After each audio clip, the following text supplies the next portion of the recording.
امام لما رجع طلع اتكلم، قال ان هو بعد ما رجع من ميتلاند راح النادي وكان عايز يرجع على الزمالك وما كانش فيه فلوس. طب دي على هل فكره. الرجوع ده كنت انتوا موجودين وقتها؟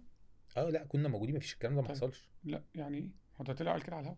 يا حبيبي لا، ما هو القران يعني امام ده لا الشيخ ما قلتش الشعراء كده، فاهم. بس هو يعني ايه اللي حصل وقت انت يعني ما حصلش حاجه، لعيب بيبقى رئيس النادي جابه وقفه جنبه. وانت خلاص ومشيتوا خدتوا فلوس، عايز وقفه يرجع جنبه بقى. قال له يا ابني الزمالك شريك ومش عارف ايه ومش عايزينك تمشي، ومش قال له يا ريس سيبني احترف ومش عارف ايه وبتاع، ولو ان شاء الله في يوم من الايام رجعت هبقى ارجع على الزمالك. حلو تمام. كده. فادي كده مشهد فيه رئيس النادي وفيه اللعيب.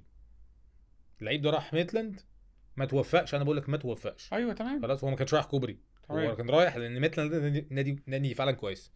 تمام. يعني ميتلاند ده نادي مش بتاع مش بتاع مش كبش. بتاع الحركات دي. اه. وبعدين اللعيب ما توفقش، اللعيب كلم وكيله قال له انا مش قادر اعيش في الدنمارك، مش قادر استحمل. خلاص. وعمل مشاكل هناك مع المدير الفني ومع المدير الرياضي، دي حاجات معروفه هناك. مم. خلاص. وامتنع عن التدريبات وقال له اتصرف رجعني مصر. وكيل مدير اعماله كلمك ما كلمنيش. ليه؟ لا.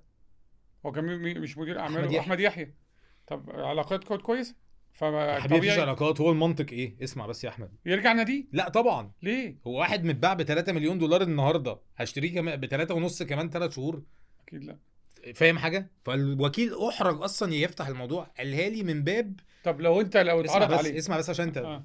قالها لي من باب ان هو ما يبقاش غدر بينا. يا امير انت عارف ان الواد امام رجع كده؟ رجع فين يا احمد؟ ده رجع، ده عامل مصيبه هناك وبتاع ومش عارف ايه ومش عايز ايه اللي هيحصل؟ قال لي مفيش، هو عايز يرجع وهو عايز فتح، ما هو مش عايز يروح الاهلي بس مش عايز يروح الزمالك وعايز يرجع مصر. اه. فد قال له ايه اللي يخلصني اخلص معاه. فبيراميدز دخل والاهلي ده على فكره والزمالك دخل. انت كنت دخلت في الصفقه، انت ما خلصتهاش ليه؟ ما خلصناش عشان هو اتباع انا بقول هو لك. رقم اكبر انا مش هدفعه. احنا حلولنا كانت مختلفه. ايه بقى؟ انا حلولي طب اديهولي اعاره. خلاص. افوقه لك سنه. وخده تاني. خلاص وخد الاعاره برقم يبقى جزء من الصفقه اللي انت اعوض لك جزء من الصفقه. ولو فعلت الاوبشن يبقى حولت الفلوس السنه الجايه. مش عارف هم الناس. عايزه فلوسهم دلوقتي. الناس خسروا فلوس طبعا فاهم. دفعوا في اللعيب لعيب ما لعبش. دفعوا في لعيب ودفعوا في عقده. مم. بس هو اتعمل عليه مزايد يعني، ومن الاخر هو امام كان عايز يرجع مصر وخلاص مش فارق. وبعدين يا احمد بص عايز اقول لك حاجة، عشان الكلام برضو ما يبقاش متناقض. الكلام بس يعني هو حاجه من الاثنين، يا امام زملكاوي خلاص يا امام اهلاوي. صح. يا اما الصح ايه بقى؟ ان هو بروفيشنال بخدم التيشيرت اللي بلعب يخدم لابسه. يبقى ما نقولش بقى يعني انت ده تقلل من ان انت في الاهلي. يعني انت ما رحت الاهلي، رحت الاهلي عشان الزمالك ما ردوش عليك فمش لاقي حته يعني فرحت الاهلي. هو فهمت ده اللي قصدي؟ اتقال. تمام. انت فاهم بكلمك في ايه؟ صح. لا اللي عايز يروح الاهلي بيروح الاهلي، هو عايز يروح الاهلي. يعني زيزو عايز يروح الاهلي. عايز يروح الاهلي ممكن يبقى عنده مبررات بقى ان هو يروح الاهلي دلوقتي ما كانش عنده قبل كده. يعني ممكن كان يبقى عنده حاجه عاطفيه تخليه يفضل في الزمالك، ياخد رقم اقل بس يفضل في الزمالك. والرقم الاقل ده على فكره برضو ملايين. طب خلينا في العاطفيه دي.